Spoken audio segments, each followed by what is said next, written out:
Moving on Hyderabad నగరంలోని ఒక ప్రధాన రహదారికి తన పేరు పెట్టడంపై అమెరికా అధ్యక్షుడు డొనాల్డ్ ట్రంప్ సంతోషం వ్యక్తం చేశారు.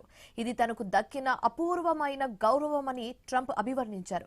తెలంగాణ ప్రభుత్వం హైదరాబాద్ ఫైనాన్షియల్ డిస్ట్రిక్ట్ నానక్రామ్గూడలోని యుఎస్ కాన్సులేట్ కార్యాలయానికి ఆనుకుని ఉన్న రోడ్డుకు అధికారికంగా డొనాల్డ్ ట్రంప్ అవెన్యూగా నామకరణం చేసింది. అయితే ఈ నిర్ణయంపై ట్రంప్ స్పందించిన డొనాల్డ్ ట్రంప్ సోషల్ మీడియా వేదికగా స్పందించారు. డొనాల్డ్ ట్రంప్ తన అధికారిక సోషల్ మీడియా ప్లాట్ఫామ్ అయిన ట్రూత్ సోషల్లో ఈ విషయమైన ఒక ప్రత్యేక పోస్ట్ ను పంచుకున్నారు. హైదరాబాద్ లో జరిగిన ప్రారంభోత్సవ వేడుకల్లో ఆవిష్కరించిన ప్రత్యేక ఫలకం ఫోటోను ఆయన నెటిజన్స్ తో షేర్ చేసుకున్నారు. ఈ రకమైన గౌరవం పొందిన మొట్టమొదటి యుఎస్ ప్రెసిడెంట్ నేనే, ధన్యవాదాలు అంటూ డొనాల్డ్ ట్రంప్ ఈ పోస్ట్ పెట్టడం జరిగింది. అండ్ అదేవిధంగా భారతదేశానికి మరియు తెలంగాణ ప్రభుత్వానికి ఆయన కృతజ్ఞతలు కూడా తెలియజేయడం జరిగింది.